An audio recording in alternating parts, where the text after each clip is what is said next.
retrouver Jean-Baptiste, Élie, Élisée, tous les prophètes, on les retrouve au désert, à l'est. Donc l'annonce vient de l'est. Et le Messie, c'est sûr que le mont des Oliviers, qui est vraiment la montagne de l'eschatologie, elle est orientée à l'est. Все в Єрусалимі спрямоване на схід, усі храми спрямовані на схід. Пророки також говорять про схід, тому що на сході сходить рання зоря і Оливна гора, яка є такою есхатологічною, де має прийти Месія, вона також і на схід від Єрусалиму. Et on voit tous les tombeaux sur le mont des Oliviers, donc tapisse là le flanc de la montagne, et parce que en bas on a la vallée du jugement. Ici devant nous, il y a donc une vallée, une deuxième vallée, donc il y a le Cédron, Gidon, la vallée de la Géhenne, et la vallée du jugement. Josaphat. Друга долина звідси, яку можна побачити, це долина останнього суду, долина Йосафата. Et on peut voir que Gethsémani est dans la vallée du jugement. Ce n'est pas un hasard. Бачимо там Гециманський сад, ото такий кедрон там є і якби долина суду. Це не Vous pouvez voir випадково. la basilique de Gethsémani en bas. Можемо побачити, що базиліка Гециманська є внизу. Et donc, quand Jésus a vécu son agonie, il a pris tout le jugement sur lui. Коли Ісус переживав свою агонію, Він взяв все осудження світу на себе. Et alors, ce jugement, c'est cette condamnation à mort. Nous sommes tous condamnés à mort. Nous Це sommes condamnés à mourir. Це засудження усіх на смерть. Усі ми, якби через гріх, засуджені на смерть. Ісус це взяв на себе. Et donc, Jésus, donc la condamnation du premier homme, du premier Adam, il le prend sur lui, le pour chacun de nous. Це те, за що був осуджений перший Адам, і в ньому усі ми, він взяв на себе. Et alors, Gethsémani est juste en face de la porte dorée et dans cette vallée du jugement. Гециманський сад знаходиться зараз навпроти золотих воріт і навпроти цієї долини суду. Au dernier jour, il y aura ce jugement. Alors, Rosh Hashanah, c'est le jour d'In, c'est le jour du jugement aussi. C'est le jour quel? Le jour, le Yom Adin. Yom Adin. Під час святкування Рош Хашана є цей Йом Адін, тобто День суду також. Et alors, par Jésus, nous sommes vraiment libérés. Il nous rachète vraiment de la maladie, du péché et de la mort. Завдяки Ісусу ми усі є врятовані з гріха і смерті. Et par son sang, nous sommes inscrits sur le livre de vie. І завдяки Його крові ми записані в книзі життя. Qu'on dit à chaque juif, Khatima Tova, soit écrit sur le livre de vie. Це те, що бажають зараз усі євреї один одному Хатима Това, щоб ти був записаний в книзі життя. Alors, vous pouvez voir que tout s'emboîte. C'est la même maison. Можемо побачити, що всі ці традиції дуже сильно пов'язані, так якби ми виходили з одного дому, з одного корення. Jésus est juif. Тому що Ісус є єврей. Et il accomplit les Écritures. І Він виконав усі писання. Alors, maintenant, on va plus, parce qu'on est quand même limité dans le temps, alors on va parler des 3 jours avec Shabbat. Будемо говорити про 3 дні з суботою. Alors, c'est sûr que je vais rapidement vous faire la signification des lieux. Alors ici, excusez-moi la confusion, parce que je suis prise dans le Pas de problème. Parce que ici nous sommes dans la vallée des rois, donc la rencontre d'Abraham avec Melchisédek. А в цій долині Авраам зустрів Мелхізедека. Це є долина царя. Alors, c'est sûr que le sacerdoce avec Jésus, C'est ici? Ici. Ok. Et donc Abraham rencontre Melchisédek, qui est le roi de Salem. Тут Авраам зустрів Мелхізедека, який був царем Салему. Et Salem, donc, c'est la ville de la plénitude. Салем – це місто повноти ou de la paix, shalom. або місто миру, Parce que paix, шалом. ça correspond à une plénitude.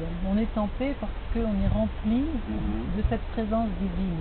В такій семітській думці мир дуже тісно пов'язаний з повнотою. Бути в мирі – це бути в повноті. Alors, Yerushalayim, Єрушалаїм, c'est Ir Shel Shalom. Ір-Шер Шалом, місто миру. Oui, ou Ir Shel Shalem. Або Ір-Шер Шалем, місто повноти. Oui, Це від пленіфіді, ville de plénitude, ville de paix. місто повноти або місто миру. Alors, Yerushalayim, en hébreu, on entend deux. Aïn, c'est un duel. Окей, живий спікер. Oui. Слово Єрушалаїм в єврейській мові є подвійного числа, тобто є множина, однина, а є число подвійне, там є аїм, це означає, що є якби два Єрусалими. Parce que quand je dis Raglaim, Yadaim, Enaim, Odinaim, c'est pour j'en ai deux. Коли ми говоримо там очі, вуха, ніс, це якби завжди в парах, завжди це подвійне число вживається. Yerushalayim, il y a deux Jérusalem en une. Також, коли ми говоримо Єрусалим, також маємо на увазі два Єрусалими. Alors, il y a la Jérusalem d'en haut, Є, la Jérusalem d'ici, de la terre. є Єрусалим небесний вверху і є Єрусалим земний Et тут qui ne нанизу. font qu'une. Et ça, on le voit dans l'Apocalypse. On voit cette Jérusalem qui descend du ciel, qui vient rejoindre celle de la terre. В Откровенні Йоанна, в 21 главі, будемо бачити, як цей небесний Єрусалим сходить на землю. Et c'est comme pour nous, on ne vit pas en dichotomie, mais on prépare notre vie céleste ici, notre vie d'éternité ici. Це означає, що наше вічне життя, наше небесне життя ми приготовлюємо вже тут, на землі. Et donc, nous avons notre personne près de Dieu, mais nous vivons ici.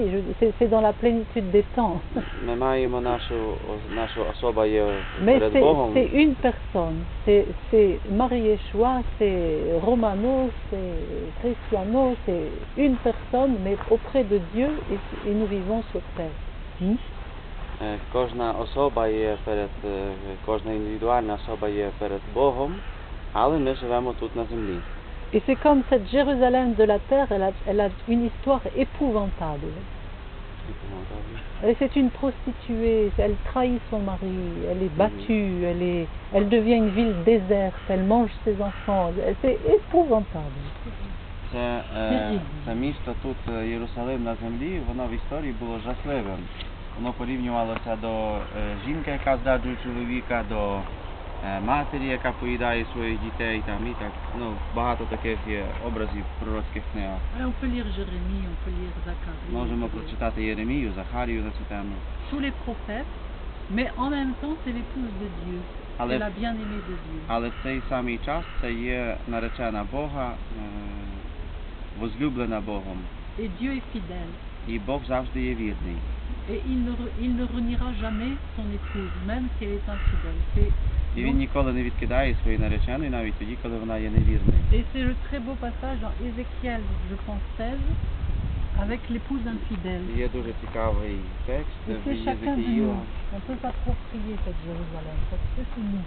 Même si on est le frère des pécheurs, on se retrouve à Jérusalem. C'est pour ça qu'on peut dire, en Jérusalem, tous sont nus. Et parce que nous sommes tous rachetés.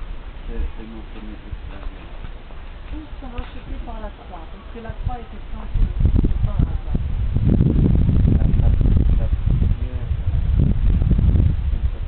Oui.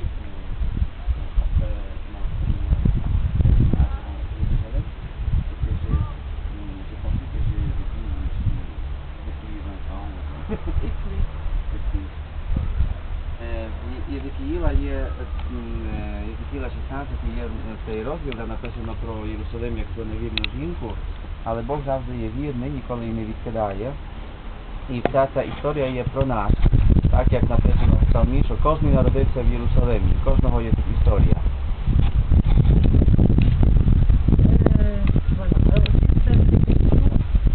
Може ви маєте якісь запитання? Або взагалі немає, то ми будемо продовжувати. Alors, c'est sûr que la ligature d'Israël a lieu ici. Це Le mont Горе. Moria. Le mont Moria, c'est ici, c'est en face de nous. C'est cette montagne du temple. Ага. La pierre de fondation. Donc Ok. l'histoire s'accumule. Жертвоприношення Ісаака було на горі Морія, і ця гора Морія це там, де знаходиться храм Єрусалимський. Тобто вона є навпроти нас. Так? Там, де було зв'язання Ісаака, Акіда, на горі Морія, це є там.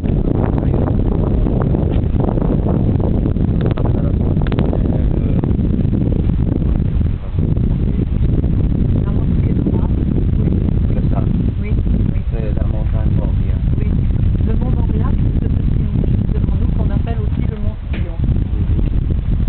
Також там менший пагорб, перед нами також є Морія. Moria, c'est Dieu habite. Морія єврейською означає Бог aussi un nom побачив, de Бог Єрусалим. передбачив. Alors, c'est aussi un nom de Jérusalem. Це також інша назва Єрусалиму. Et alors, pour le juif, il y a 3 pèlerinages obligatoires et on monte à Jérusalem pour se faire regarder par Dieu. C'est les suivants. Для євреїв є 3 дуже важливих паломництва, і коли йдуть ці паломництва, то з таким наміром, щоб бути побаченими Богом в цьому місці.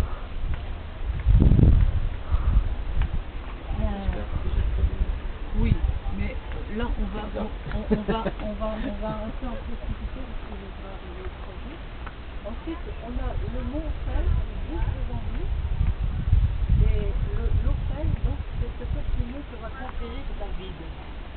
Vous vous rappelez l'histoire de David, qui était donc à Bethléem et à Hébron.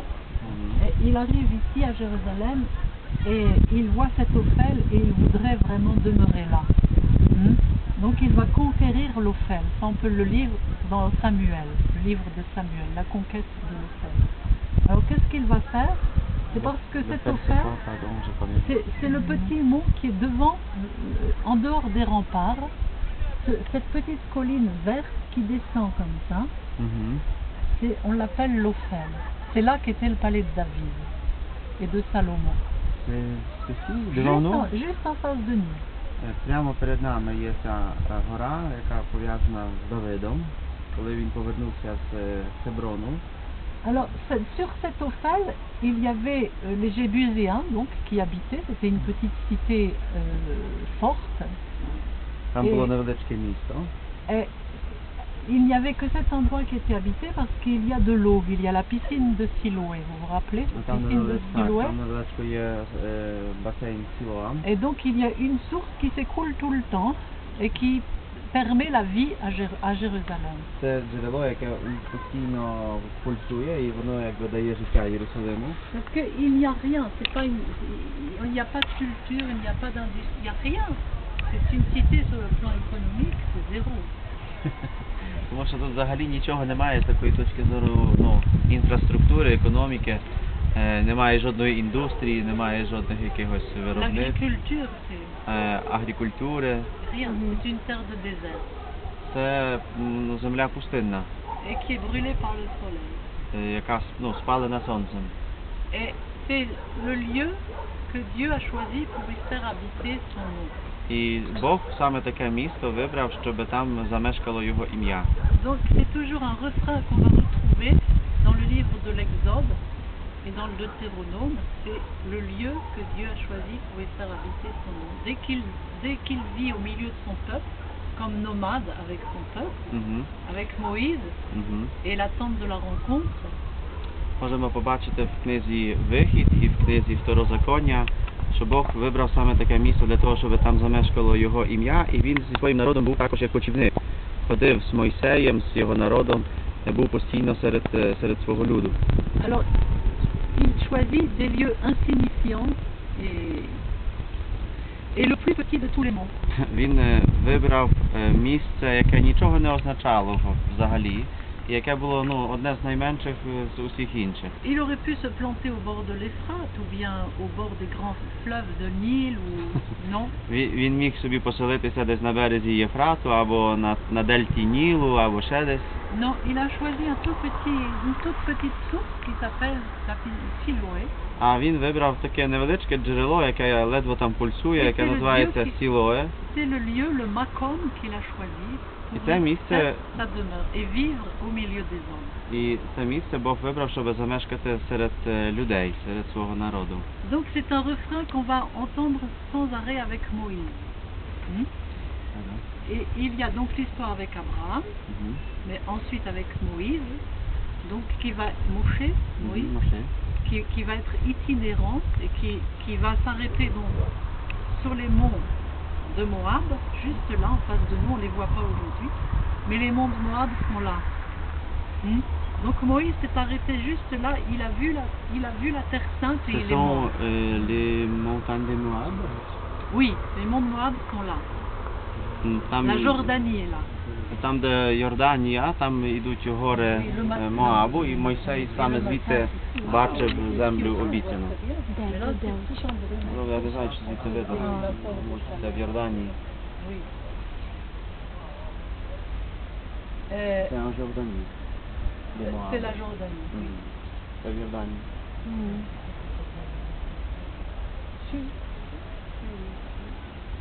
Alors bon, on va passer sur Moab, mais c'est aussi très intéressant tous ces pays, mais on ne peut pas se faire. Alors, donc il y a la tente de la rencontre où Moïse rencontre Dieu face à face. C'était le plus humble de tous les hommes et il avait donc ce visage radiant.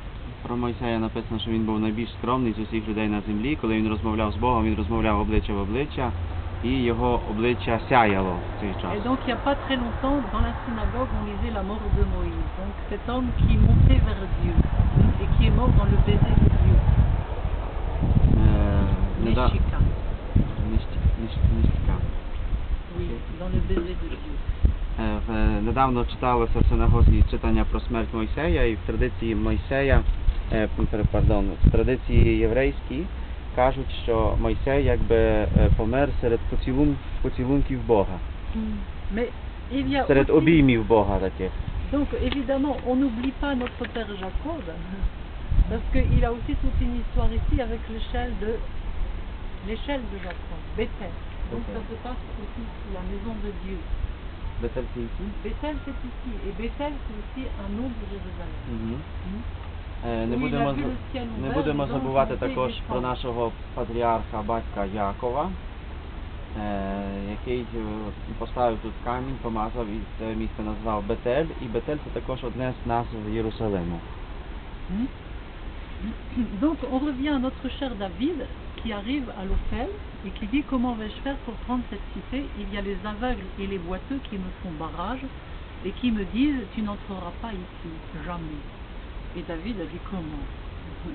Donc il dégaine l'épée et il nettoie la cité et il entre dans la cité et il a dit les aveugles et les boiteux seront anathèmes, n'entreront jamais dans le temple. Donc de chaque côté on va revoir. Давида не хотіли впустити, сюди була така приказка, що скриві і сліпі не пустять Давида.